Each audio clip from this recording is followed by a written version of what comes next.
அப்போ மன்னிப்பு கேட்டவங்கலாம் எப்படி ஆசீர்வாதமாக இருந்தாங்க அப்படின்னு பார்க்கும்போது, நம்ம வேதத்தில் பார்க்கும்போது ஒரு மனுஷனை நம்ம பார்க்குறோம். நீங்கள் எடுத்தவர்கள் வாசிங்க. மத்தேயு எழுதின சுவிசேஷத்தில் 26வது அதிகாரம் 75வது வசனம். மத்தேயு எழுதின சுவிசேஷம் 26 சாப்டர் வேர்ட்ஸ் 75. யாராவது வாசிங்க. அப்பொழுது பேதுரு சேவல் கூவுகிறதுக்கு முன்னே மறுதலிப்பா என்று நினைத்து கொண்டு வெளியே மனம் கசந்து அழுதான் என்று வேதம் சொல்லுகிறது. பேதுரு அந்த இயேசுக்கு விரோதமாக 3 முறை என்ன பண்றான்? இயேசு தெரியாதுன்னு 3 முறை மறுதலிக்கிறான். அதே நேரத்தில் இந்த பேதுரு மாதிரியே இருக்கக்கூடிய யூதாஸ் காரியத்தும் போய் இயேசுவை காட்டி கொடுக்கிறான். 2 பேருமே ஒரே தவற பண்றாங்க. எத்தனை பேரு? பேதுருவும் 3 திரும்ப மறுதலிக்கிறான். இந்த யூதாஸ் காரியத்தும் இயேசுவை காட்டி கொடுத்து 2 பேருமே தப்பு பண்றாங்க. ஆனா இந்த பேதுருவை பார்த்தீங்கன்னா மனம் கசந்து அழுது ஜபத்துல இயேசுவிடத்தை தன்னை ஒப்பு கொடுத்தான். ஆனா யூதாஸ் அப்படி இல்லை. நேர கர்த்தரிடத்துல போல. எங்க போனா? அந்த 30 வெள்ளிக்காசை தூக்கிட்டு எங்க போனா? அந்த 30 வெள்ளிக்காசை கொடுத்த அந்த ஆசாரிகள் இடத்துல, மனுஷர்கள் இடத்துல போய் அந்த வெள்ளிக்காசு அவங்க மேலே வீசினான்னு தான் சொல்லப்பட்டிருக்குது. அந்த ஆலயத்துக்குள்ள அந்த வெள்ளிக்காசெல்லாம் வீசிட்டு தற்கொலை பண்ணி கொண்டான். அப்போ இதில் பார்க்கும்போது அந்த பேதுரு வந்து என்ன பண்ணுறான்? ஆண்டவரிடத்துல ஒப்புரவாகிறான். அப்போ ஆண்டவரிடத்துல மன்னிப்பு கேட்கும் போது பேதுரு எவ்வளோ ஆண்டவர் ஆசீர்வதிச்சிருக்கிறார் யோசிச்சு பாருங்க. 2 பேருமே என்ன பண்ணாங்க? பேதுரு மனம் கசந்து அழுதான். இந்த யூதாஸ் காரியத்தும் மனம் கசந்தான்னு சொல்லப்பட்டிருக்கு. என்ன சொல்லப்பட்டிருக்கு? மனம் நொந்தா. அந்த அவனும் மனம் கசந்தா என்ன பண்றான்? கவலைப்படுறான். ஆனா இவனும் மனம் கசந்தான் கவலைப்படுறான்.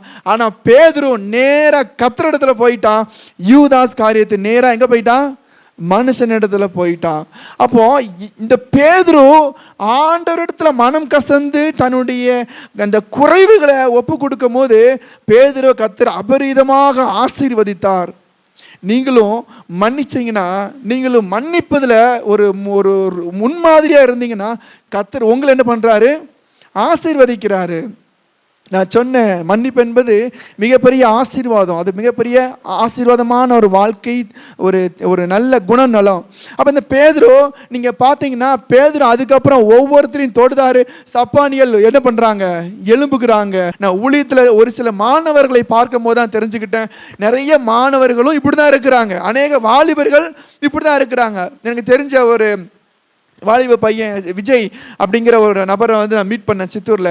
சந்தித்து கொஞ்ச நாள் அவருக்கு நல்ல சுவிசேஷத்தை அறிவித்து ஆண்டவரை ஏற்றுக்கொண்டார். பார்க்கும்போது அவன் அநேகரை மன்னிக்காமல் இருக்கிறான் என்று நான் தெரிஞ்சுக்கிட்டேன். கொஞ்சம் அவன்கிட்ட பேசும்போது அவன் சொன்னான், இது மாதிரி ஒரு சிலரை என்னால் மன்னிக்க முடியல, நான் மன்னிக்கலை, ஆனால் கிறிஸ்துவனாக தான் இருக்கிறேன், ஆனால் ரட்சிக்கப்பட்டேன், சபைக்கு போகிறேன், எல்லாம் இருக்குது, வாழ்க்கையே மாறி ரட்சிக்கப்பட்டு ஒரு விடுதலை பெற்றுக்கொண்ட ஒரு பையன் அநேகரை மன்னிக்காமல் இருக்கிறான். நானும் ரொம்ப மாதம் கழிச்சு தான் தெரிஞ்சுக்கிட்டேன். நான் சொன்னேன், பைபிள் ஸ்டடியெலாம் நிப்பாட்டு, உன்னுடைய ஜபத்தை நிப்பாட்டு, உன்னோட உபாசத்தை நிப்பாட்டு, உன்னுடைய ஊழியத்தை நிப்பாட்டு, எல்லாத்தையும் ஸ்டாப் பண்ணு. அதை ஆண்டவர் சொல்கிறாரு.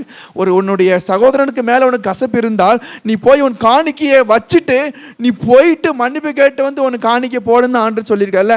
அப்போ அந்த பையன்கிட்ட சொன்னேன், அந்த ஸ்டூடெண்ட், அந்த மாணவன் போய் அப்புறம் மன்னிப்பு கேட்டுட்டு வந்து நான் பைபிள் ஸ்டடியை திரும்பி ஆரம்பிக்கலான்னு சொல்லிட்டு நான் ஒன்றுமே அவன்கிட்ட பேசலை. நீ எப்போ மன்னிப்பு கேட்டு வருதியோ, நீ உன்ட்ட யார்ட்டெலாம் பேசாமல் இருக்கிறியோ அவங்ககிட்டலாம் பேசிட்டோ, அதுக்கப்புறம் நம்ம என்ன பண்ணலாம், பைபிள் ஸ்டடி ஸ்டார்ட் பண்ணலான்னு சொல்லி அனுப்பி வைத்தேன். அதுக்கப்புறம் கொஞ்ச நாள் போச்சு.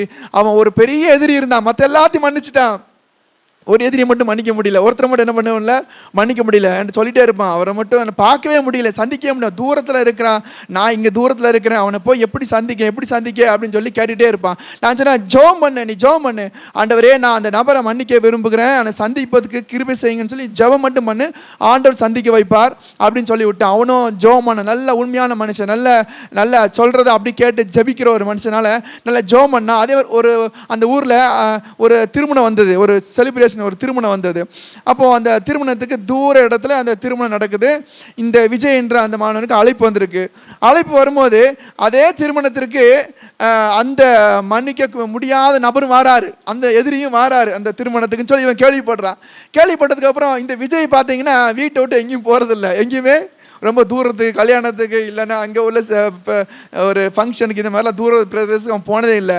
ஆனால் எவ்வளோ தூரம் இருந்தாலும் பரவாயில்ல, அந்த நபர் அங்கே வர்றதுனால நான் போவேன்னு சொல்லி அவர் வெளியே போகாத ஒரு நபர் மன்னிப்பு கேட்கறதுக்காக டிக்கெட் எடுத்து தூரமாக நடக்கக்கூடிய அந்த திருமண வீட்டுக்கு போனார். போய் அந்த பொண்ணை பார்க்கல, மாப்பிள்ளைய பார்க்கல, சாப்பாடு கூட அவர் போய் என்ன பண்ணல, சாப்பிடல. அந்த மன்னிப்பு கேட்கணும்னு நினைச்சிட்டு இருக்க அந்த நபர் எங்கன்னு தேடி கண்டுபிடிச்சிருக்காரு. என்ன பண்ணிருக்காரு, தேடி அப்போ தான் அந்த நபர் காரை விட்டு இறங்குறாரு. அவரும் அங்கே கல்யாணத்துக்கு வராரு. வந்து காரை விட்டு இறங்கின உடனே அவரையும் இவர் உடலை விஜய நான் உங்கள்கிட்ட தனியாக பேசணும். அப்போ அவர் பார்க்குறாரு, என்னடா என் கூட சண்டை போட்டு அவங்க அம்மா அப்பா எல்லாரும் என்ன திட்டுனாங்க, ஆனால் இந்த நபர் என்ன தேடி வந்திருக்கிறாங்கன்னு சொல்லி அவரும் என்னன்னு சொல்லி அந்த தனியாக போய் பேசியிருக்காங்க. எப்படி இருக்கிற, நல்லா இருக்கிறியா, ரொம்ப நாள் ஆச்சு பார்த்து, இதெல்லாம் பேசியிருக்காங்க. பேசிட்டு கடைசியில் அந்த விஜய் சொல்லியிருக்கிறான், என்ன சாரி, என்னை மன்னிச்சிரு, நான் வந்து இத்தனை மாதத்துக்கு முன்னால், ரொம்ப மாதத்துக்கு முன்னால், கிட்டத்தட்ட 6-7 மாதத்துக்கு முன்னால் நான் உனக்கு விரோதமாக பண்ணி இத்தனை நாளாக உன்னை பேசாமல் இருந்தேன், நல்ல ஃப்ரெண்டாக இருந்தோம், ஆனால் கிட்டத்தட்ட 7-8 மாதம் உன்ட்டு பேசாமல் இருந்துட்டேன், என்னை மன்னிச்சிருன்னு சொல்லி அந்த விஜய் கேட்டிருக்கான். அப்போ யோசித்து பாருங்க, அந்த விஜய் கேட்டுட்டு அவரும் ஓகே சரி விஜய் பரவாயில்ல அப்படி கை கொடுத்துருக்குறாங்க. அதுக்கப்புறம் விஜய் அந்த திரும்பி சித்தருக்கு வந்து அவனுடைய முகத்தை பார்க்கும்போது அவனுடைய முகமே தேவ தூத முகம் போல இருந்தது. அதுக்கு முன்னால் அப்படி இல்லை. அப்போ ஒரு காரியத்தை மன்னிக்கும் போது நம்முடைய வாழ்க்கை எப்படி மாறுகிறது யோசிச்சு பாருங்க.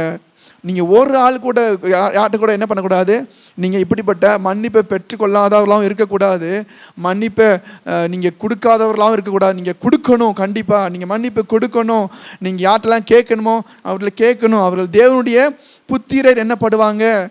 வெள்ளியும் பொண்ணும் என்னிடத்துல இல்லை, என்னிடத்துல இருக்கிறத உனக்கு தருகிறேன்னு சொல்லி நீ எழும்பி நட, இயேசுவின் நாமத்தினால் எழும்பி நடன்னு சொல்லி பேதுரு சொல்கிறான். எழும்பி நடந்தானா இல்லையா?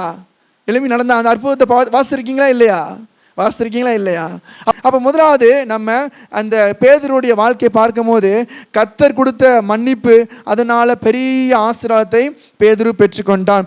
இரண்டாவதாக ஒரு நபர் மன்னிக்கிறதுனால எவ்வளவு பெரிய ஆசீர்வாதத்தை பெற்றுக்கொண்டான் நம்ம பார்க்கலாம். லூக்கா எழுதின சுவிசேஷம் இங்கே வாசிக்கலாம். லூக்கா எழுதின சுவிசேஷம் 19வது அதிகாரம் வசனம் 8. யாராவது எடுத்தவங்க வாசிக்கிறீங்களா?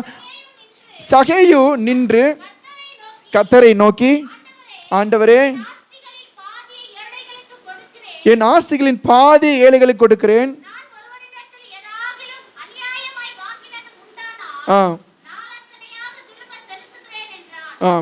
அதுக்கு இயேசு என்ன சொல்றாரு? இன்றைக்கு இந்த வீட்டுக்கு ரட்சிப்பு வந்தது. அப்ப இந்த சகேயு அநேகர்கிட்ட என்ன பண்ணியிருந்தான், வட்டியை வந்து 4 தனியாக வாங்கியிருக்கான். எத்தனை தனியாக வாங்கியிருக்கான்? அவனும் என்ன பண்ணியிருப்பான், 4 தனியாக, நீ ஒரு வட்டிக்கு பதிலாக 2 வட்டி 2 மடங்கு வாங்கியிருப்பான், 3 மடங்கு வாங்கியிருப்பான். அந்த சகைவை கர்த்தர் சந்திக்கிறார். கர்த்தர் சந்திக்கும் போது இந்த சகைவிட்ட இயேசு எதுவுமே பேசல, எதுவுமே என்ன பண்ணல, நீ போய் அதை மன்னி, நீ போய் அதை குடு, எதுவுமே பேசினாரா? அதில் இல்லை. இந்த சகைவு இயேசுடைய அந்த வாழ்க்கை தரத்தை பார்க்கிறான். இந்த சகைவு இந்த இயேசுடைய முகத்தை பார்க்கிறான். பாவம் இல்லாத முகம், மன்னிக்கிற முகம், மன்னிக்கிற வாழ்க்கை. இதை பார்க்குற சகைவு 1000 ஆனால் 4000 திருப்பி கொடுக்கணும், அது பெரிய காரியம்னால. ஆனால் அதை சகைவு என்ன பண்ணுறான், செய்கிறான், சகைவு செய்கிறான். ஆனால் இதை காட்டிலும் நம்ம போய் ஒருத்தரை போய் பார்த்து மன்னிப்பு கேட்கறது லேசான காரியமா கடினமான காரியமா? லேசான காரியமா கடினமான காரியமா? நீங்கள் வாங்கின ரூபாய்க்கு 4 மடங்கு திருப்பி கொடுக்குன்னா கொஞ்சம் கஷ்டம்தான். ஆனால் சும்மா ஒன்றுமே நீங்கள் கையில் எடுத்துகிட்டு போகாமல் அவர்களை போய் சந்தித்து, நான் இத்தனை நாள் உன்ட்ட பேசாமல் இருந்துட்டேன், நான் உன்னுடைய பொருளை உன்னுடைய ஏதாவது ஒன்று நான் உனக்கு தெரியாமல் எடுத்துட்டேன், இந்த திருப்பி கொடுக்குறேன், இப்படி சொல்கிறது ஈஸியா இல்லை 4 தனியாக கொடுக்கறது ஈஸியா? எது ஈஸி? போய் அவனை சந்தித்து அதைத்தான் வேதம் சொல்லுது, நீங்கள் அதை செய்யுங்க. அதை செய்யும் போது தேவனுடைய புத்திரர் என்னப்படுவீங்க, தேவனுடைய புத்திரர் என்னப்படுவீங்க. அப்ப இந்த சகேயும் பாருங்க, இயேசு சொல்றாரு, இந்த வீட்டுக்கு இன்னைக்கு ரட்சிப்பு வந்தது. ரட்சிப்புங்கிறது அது வந்து பெரிய ஆசீர்வாதம். ரட்சிப்புங்கிற தலைப்பு வந்து நம்ம அதை பேசணும்னா பெருசாக பேசணும். இந்த ரட்சிப்பு என்பது வாழ்க்கையை ஆசீர்வதிக்கும், ஆத்மாவை ஆசீர்வதிக்கும், நம்முடைய ஆவிக்குரிய வாழ்க்கையை ஆசீர்வதிக்கும், தேவைகளை சந்திக்கும், எல்லாத்தையும் மன்னிச்சு ஒரு மீட்பை கொடுக்கும், விடுதலையை கொடுக்கும், சமாதானத்தை கொடுக்கும், சந்தோஷத்தை கொடுக்கும். அப்படிப்பட்ட ரட்சிப்பை இயேசு சகேவுக்கு உடனே கொடுக்கிறாரு. அதுக்கு சகேவு செஞ்ச காரியம் மன்னித்தான், மற்றவர்களை மன்னித்தான். அப்ப இன்னைக்கு இயேசு சொல்றது இதுதான். இயேசு உங்களோட பேசுகிறாரு. இயேசு உங்கள்கிட்ட சொல்ற ஆலோசனை இதுதான். நீங்க சின்ன காரியமா இருந்தாலும் சரி, பெரிய காரியமா இருந்தாலும் சரி, நீங்க மற்றவர்கள் என்ன பண்ணணும்? மன்னிக்கிறதுல நீங்க தான் முதல் ஆளா என்ன பண்ணணும்? கியூல வந்து முதல் ஆளா நீங்க தான் என்னணும்? நிக்கணும். அப்படி நின்றீர்கள் ஆனால் உங்களுக்கு தான் பெரிய சமாதானம், ஆசீர்வாதம். நீங்க தான் தேவனுடைய புத்திரர் என்ன படுவீங்க. அதான் பைபிள்ல சொல்லப்பட்டிருக்கு. நான் சொல்லல, வேதம் சொல்லுகிறது. நீங்க சமாதானம் பண்ணுகிறதுல மோசே முதல் ஆளா நிக்கிறான். என்னைக்காவது மோசே ஏதாவது மனுஷனை கொன்றான்னு சொல்லப்பட்டிருக்கா? ஏதாவது மனுஷனை அடித்தான்னு சொல்லப்பட்டிருக்குதா? ஏதாவது மனுஷனை துக்கப்படுத்தினான்னு சொல்லப்பட்டிருக்கா? இல்ல. இந்த மோசே மன்னிப்பதுல முதல் ஆளா நிக்கிறான். எல்லா சூழ்நிலையிலையும் பாருங்க, முதல் ஆளா நிக்கிறான்னு நம்ம பார்க்கிறோம். முதல் ஆளா நிக்கிறான். அது கர்த்தர் அவனை பார்க்கிறாரு. நீ உலகத்தில் உள்ள எல்லாத்து காட்டிலும் நீ வந்து சாந்த குணம் உள்ளவன், உண்மை உள்ளவன் சொல்லி எவ்வளவு பெருமையான ஒரு மகிமையான இடத்தை மோசைக்கு ஆண்டு கொடுத்திருக்கிறாரு. மன்னிப்பு. அப்போ மன்னிக்கிற நபர்களுடைய வாழ்க்கையில கர்த்தர் கொடுக்குற ஆசீர்வாதம் அளவில்லாத ஆசீர்வாதம். அதை நம்ம சகையுடைய வாழ்க்கையில பார்த்தோம். இந்த ரட்சிப்பு இந்த வீட்டுக்கு வந்தது அப்படின்னு சொல்லப்பட்டிருக்குது. எனக்கு தெரிஞ்ச ஒரு நபர் ஒரு கிராமத்தில் இருக்கும்போது ரொம்ப வருஷத்துக்கு முன்னால் என்ன நடந்துச்சுன்னா, ஒரு பெரிய தோட்டம். அந்த தோட்டத்தில் பக்கத்து வீடு மாடு அந்த கன்றுக்குட்டிலாம் உள்ளே வந்து அந்த அந்த விளைய வச்சிருந்த செடிகளை வந்து சாப்பிட்டு போயிட்டு. அப்போ இவருக்கு ரொம்ப கோபம். என்னடா பண்ண, இப்படி வந்து சாப்பிட்டு போதா டெய்லி அப்படின்னு சொல்லி ஒரு நைட் ஆனதுக்கப்புறம் அந்த கன்றுக்குட்டி என்ன பண்ணுறாரு, கோவத்தில் அடித்ததில் அந்த கன்றுக்குட்டி இறந்து போயிடுச்சு. அப்போது இதை சொன்னால் பிரச்சனை வந்துடுமென்னு சொல்லிட்டு அந்த தோட்டத்துக்குள்ளேயே பெரிய ஒரு குழியை தோண்டி அந்த கன்றுக்குட்டியை போட்டு மூடி அந்த மாதிரிலாம் மண்ணெலாம் போட்டு மூடி வச்சுட்டாரு. அந்த எங்கே புதைச்சாருன்னு அவருக்கும் பையனுக்கு மட்டும்தான் தெரியும், யாருக்கும் தெரியாது. அப்போ அந்த பக்கத்து வீட்டுக்காரங்க தேடிக்கிட்டே இருக்கிறாங்க. என்னடா மாடு நிற்கிது, கண்டுக்குட்டியே காணலையேன்னு தேடுறாங்க. இவருக்கும் என்ன பண்ணல, ஒன்றும் சொல்லலை, அமைதியாக இருந்தார். அந்த அவர் ஓனர் வந்து தேடுறாரு தேடிக்கிட்டே இருக்கார். கிடைக்கவே இல்லை. மாதங்கள் ஆச்சு, வருடங்கள் ஆச்சு. கிட்டத்தட்ட 1 2 3 4 5 6 வருஷம் ஆகிட்டு, பல வருடங்கள் ஆகிட்டு. அந்த கன்றுக்குட்டியை புதைச்சவர் கிறிஸ்தவர் தான். அவர் அதுக்கப்புறம் அநேக நோயில் படுத்திருந்தார். ஏன்னா அவங்க பையன் வந்து நோயில் படுத்துட்டார். பையன் நோயில் படுத்து எந்திக்கவே முடியல. பல நோய்கள், பல பெரிய நோய்களாக வந்துட்டு அந்த எந்திக்கவே முடியல அந்த பையனால். அப்போ ஜோம் பண்ணி பார்க்குறாரு, அது பண்ணி பார்க்குறாரு, உபவாசம் இருந்து பார்க்குறாரு, ஒன்றும் சரியாகலை. ஒரு தீர்க்கதரிசியை போய் சந்திச்சாராம். என்ன என்ன பண்ணணும் ஐயான்னு சொல்லி தீர்க்கதரிசியை போய் கடைசியாக சந்திச்சிருக்கிறாரு. அவர் நல்லா ஜோம் பண்ணிட்டு இந்த தீர்க்கதரிசி சொன்னாராம், நீ 6 வருஷத்துக்கு முன்னால அந்த பக்கத்து வீட்டு கன்றுக்குட்டி என்ன பண்ண, நீ உன்னுடைய தோட்டத்தில் புதைச்சி வச்சால எவ்வளோ பெரிய பாவம் செஞ்சிருக்கிற. நீ அதை ஒரு வார்த்தை கூட நீ மன்னிப்பு கூட கேட்கல. இல்லை அந்த ரூபாய் எதுவும் அவருக்கு கொடுத்தியா? இல்லை. நீ அவர் பக்கத்து வீட்டில் போய் ஏதாவது நீ மன்னிப்பு கேட்டியா? இல்லை. அதனால தான் அந்த பாவம், அந்த தப்பு பாவமாக என்ன பண்ணியிருக்குது, இந்த நோயை உண்டாக்கிருக்குன்னு சொல்லி வெளிப்படுத்தினார். ஆண்டவர் வெளிப்படுத்தியிருக்கிறாரு. அதை கேட்ட இந்த நபர் என்ன பண்ணியிருக்காரு, 6 வருடம் கழித்து அந்த நபர்கிட்ட போயிருக்கிறாரு. போய் 6 வருஷம் கழிச்சு உங்கள் கண்ணுக்குட்டி காணலன்னு சொல்லி நீங்கள் தேடுனீங்கல்ல, அதை பற்றி நான் பேச வந்திருக்கேன் அப்படின்னு சொன்னார். எதுக்கு இதை பற்றி பேச வந்திருக்காரு? அது நடந்து கிட்டத்தட்ட 6 வருஷம் ஆகி போச்சே. அப்போ சொல்லிக்காரு, அது நான் தான் இந்த மாதிரி கொஞ்சம் கோவத்தில் பண்ணிட்டேன். நான் தான் கோவத்தில் பண்ணி என்னுடைய தோட்டத்திலே என்ன பண்ணிட்டேன், புதைச்சிட்டேன், என்னை மன்னிச்சிருங்கன்னு சொல்லி கொஞ்சம் ரூபாயை கொடுத்துருக்கிறாரு. அவன் வாங்கின நல்ல மனுஷன். ரூபாலாம் வேண்டாம், நீங்கள் சொன்னதே எனக்கு போதும்னு சொல்லி ரூபாய் கூட வேண்டாம்னு சொல்லி திருப்பி கொடுத்துருக்கிறாரு. அதுக்கப்புறம் உண்மையாக அந்த மனுஷன் மனம் திரும்பி நல்லா ஜோம் பண்ணியிருக்காரு. வீட்டில் உள்ள அத்தனை நோயும் ஆண்டு என்ன பண்ணாராம், சுகப்படுத்தினார். கொஞ்ச நாள்லே, கொஞ்ச வாரத்திலே எல்லா நோய் பலகீனங்கள் எல்லாத்தையும் என்ன பண்ணார், ஆண்டவர் விலக்கி போட்டுரு. அப்போ ஒரு காரியத்தை நம்ம செய்கிறோம், அது ஏன் செய்கிறோன்னே நம்ம சில நேரத்தில் தெரியறது இல்லை. சில பேர்கிட்ட பேசாமல் இருக்கிறோம். ஆனால் எல்லாம் யோசித்து பாருங்க, ஏன் பேசாமல் இருக்கிறோம்? அவ்வளோ பெரிய தப்பு அவர் பண்ணாரா? பண்ணியிருக்க மாட்டார். அவ்வளோ பெரிய குற்றம் பண்ணாரா? பண்ணியிருக்க மாட்டார். ஆனால் பல மாதங்கள், பல வருடங்கள் நம்ம பேசாமலே இருப்போம், வெறுப்போடு இருப்போம். கூட வேலை செய்கிறவங்க கூட நீங்கள் வெறுப்போடு இருக்கிறீங்களா? பேசுங்க. நாளைக்கே என்ன பண்ணுங்க, இப்போ நல்லா இருக்கீங்களா, சாப்பிட்டேன் வார்த்தை பேசுங்க. உங்க சமாதானம் உள்ள வார்த்தை இயேசுடைய அன்பை வெளிப்படுத்துகிறது. நீங்க பேசாம இருந்தீங்கன்னா யாரு போய் அவங்களுக்கு சுவிசேஷத்தை சொல்ல முடியும்? யாரு இயேசுடைய அன்பை அவங்களுக்கு சொல்ல முடியும்? யோசிச்சு பாருங்க. உங்களோட வேலை செய்கிறவங்க, உங்களோட படிக்கிறவங்க, உங்கள் வீட்டு பக்கத்தில் உள்ளவங்க, உங்கள் எதிராளியாக இருக்கிறவங்க, இவங்கெல்லாம் நீங்கள் என்ன பண்ணணும், மனசளவில் என்ன பண்ணணும், நீங்கள் மன்னிங்க. முடிஞ்சா அதை சந்தித்து என்ன பண்ணுங்க, ஒரு நாள் பேசுங்க, இதே மாதிரி பேசுங்க. அதுக்கப்புறம் தான் நீங்கள் என்ன பண்ண முடியும், சுவிசேஷத்தை சொல்ல முடியும். நீங்கள் ஒரு ஆள்கிட்ட நீங்கள் பேசவே இல்லை அப்படின்னு வச்சுக்கோங்க, அவங்ககிட்ட போய் சுவிசேஷத்தை நீங்கள் சொல்ல முடியுமா? அவங்ககிட்ட போய் இயேசு உன்னை நேசிக்கிறார், நீ இயேசுவை ஏற்றுக்கொள், உன் பாவங்களுக்காக கர்த்தர் மன்னிச்சார்னு சொல்லி நீங்க ஒரு வார்த்தை பேசினாலும் அவங்க மனசுல என்ன வரும்? இவனே 4 மாசமா என்கிட்ட பேசாம இருக்கிறான், இவனுடைய இயேசு என்ன மன்னிப்பாரான்னு சொல்லி என்ன கேள்வி வருமா வராதா? அப்போ ஒருத்தன் இயேசு கிறிஸ்துவை ஏற்றுக்கொள்ளாததுக்கு நம்ம மன்னிக்காததான் காரணமா இருக்கும். அப்ப இதெல்லாம் நீங்க சரிப்படுத்தணும். இது ஆண்டவர் நிறைய காரியங்களை உங்களுக்கு வந்து என்ன பண்ணிட்டு இருக்காரு, ஒவ்வொரு வாரமும் ஆலோசனை கொடுத்துக்கிட்டே இருக்கிறார். எதுக்கு தெரியுமா? உங்களை ஆசீர்வாதத்துக்காக தான். நிறைய உங்களை ஆசீர்வதிக்கணும்னு ஆண்டோட சித்தம். ஆனா இந்த ஆசீர்வாதத்துக்கு எப்படி அந்த கன்றுக்குட்டியை புதைத்தவருக்கு அந்த ஒரு தடையா, ஆசீர்வாதத்தை பெற்றுக்கொள்ளாதபடி ஒரு தடையா இருந்ததோ, அதே மாதிரி நிறைய தடைகளை ஆண்டவர் உங்களிடத்தில் எடுத்து போட்டுக்கிட்டே இருக்கிறாரு. பாஸ்டர் மூலமாக, இல்லைன்னா பைபிள் வாசிக்கிறது மூலமாக, பைபிள் ஸ்டடி மூலமாக, நல்ல கான்ஃபரன்ஸ் ப்ரேயர்லாம் நீங்கள் நடத்துகிறீங்க. காலையில் எல்லாரும் அட்டெண்ட் பண்ணுறீங்களா? எத்தனையோ ஆலோசனைகள் கொடுக்கப்படுது.